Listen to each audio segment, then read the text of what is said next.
नमस्कार, मैं प्रांशी राठौर और आप देख रही हैं नेक्स्ट 9 न्यूज। मध्य प्रदेश में इस साल के अंत में विधानसभा चुनाव होने वाले हैं। तकरीबन 8 महीने बाकी रह गए हैं इन चुनाव में। ऐसे में देखा जाए तो कांग्रेस पार्टी की तरफ से दावे ये किए जा रहे हैं कि कहीं ना कहीं अब सीएम पद की दावेदारी के लिए प्रदेश अध्यक्ष कमलनाथ को आगे किया जा सकता है।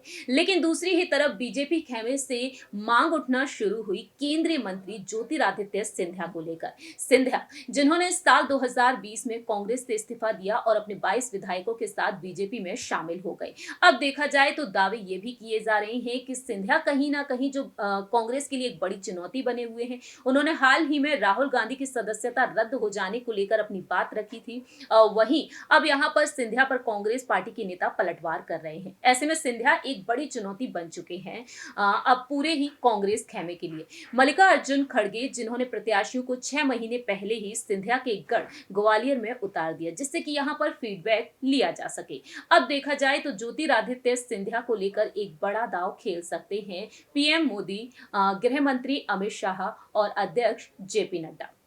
दरअसल दावे ये तक अहम किए गए हैं कि ज्योतिरादित्य सिंधिया को मध्य प्रदेश की सियासत में एक्टिव किया जा सकता है। उनके इर्द गिर्द ही ये चुनाव किए जा सकते हैं। सीएम पद के लिए उन्हें आगे किया जा सकता है और शिवराज सिंह चौहान को कैबिनेट का हिस्सा बनाया जा सकता है। ऐसा सूत्रों के मुताबिक दावा किया जा रहा है। लेकिन यहाँ पर आखिरकार बड़ा दाव क्या होगा, ये वक्त के साथ साथ ही पता चलेगा। इसी बीच देखा जाए तो सिंधिया एक बड़ी चुनौती बनते हुए नजर आ रहे हैं। फिलहाल यहाँ पर कुछ जानकारियां सामने आई हैं, वो आपको बताना चाहेंगे।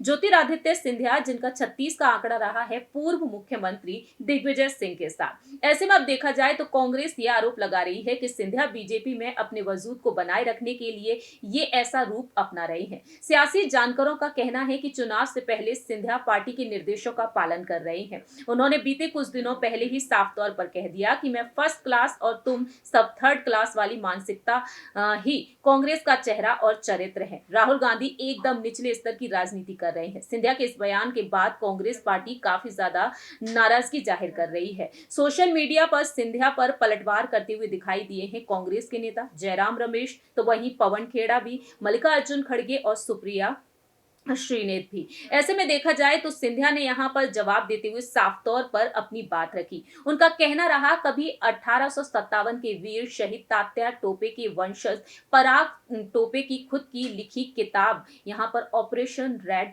लोटस पढ़िए, ज्ञात हो जाएगा कि किस प्रकार हम मराठे, सिंधिया, पेशवा, झांसी के नेवालकर अंग्रेजों के विरुद्ध एक साथ थे। मराठा आज भी एक हैं, कृपया ये विभाजनकारी राजनीति बंद करें। चुनाव से पहले सिंधिया आक्रामक हो चुके हैं और ऐसे में यहां पर एमपी की राजनीति को ध्यान में रखते हुए वरिष्ठ पत्रकारों का कहना है कि बीजेपी के खुद के नेताओं की छवि अच्छी नहीं है, वे उनके निशाने पर हैं और रणनीति के तहत उन कांग्रेसियों को आगे किया जा रहा है। सिंधिया को अभी भी बोलना पड़ेगा, उनके लिए ये एक टास्क है और ऐसे में देखा जाए तो पीएम भी उनकी तारीफ करते हैं। सिंधिया अब इस मुहिम को आगे बढ़ाएंगे। सिंधिया पर कोई भी दबाव नहीं है, पार्टी से निर्देश है और राहुल गांधी अब भी एमपी चुनाव की तस्वीर से बाहर है। तो ऐसे में देखा जाए सिंधिया बखूबी वाकिफ है, क्योंकि देखा जाए तो अच्छी भली सरकार को गिराने में कहीं ना कहीं सिंधिया का हाथ रहा।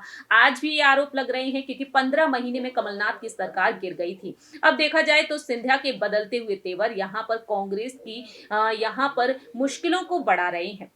बीजेपी प्रवक्ता और सिंधिया के करीबी पंकज चतुर्वेदी ने कहा कि कांग्रेस की बुद्धि और याददाश्त दोनों ही कमजोर है। सिंधिया जब से बीजेपी में है तब से लगातार कांग्रेस की नीतियों की आलोचना कर रहे हैं और राहुल गांधी ने ओबीसी वर्ग का अपमान किया है। सिंधिया अब भी बीजेपी खेमे के पक्ष में है। अब देखा जाए तो यहाँ पर सिंधिया की रणनीतियां कितना रंग लाती हैं, किस तरीके से यहाँ पर कांग्रेस को वह चुनौती देते हैं, ये वक्त के साथ साथ ही पता चलेगा। फिलहाल वह ग्वालियर की राजनीति में, ग्वालियर जो उनका गढ़ है, वहां पर लगातार एक्टिव हैं और दिन प्रतिदिन अहम फैसले ले रही हैं। इस खास रिपोर्ट में इतना ही। बाकी की तमाम अपडेट्स के लिए देखते रहिए नेक्स्ट 9 न्यूज।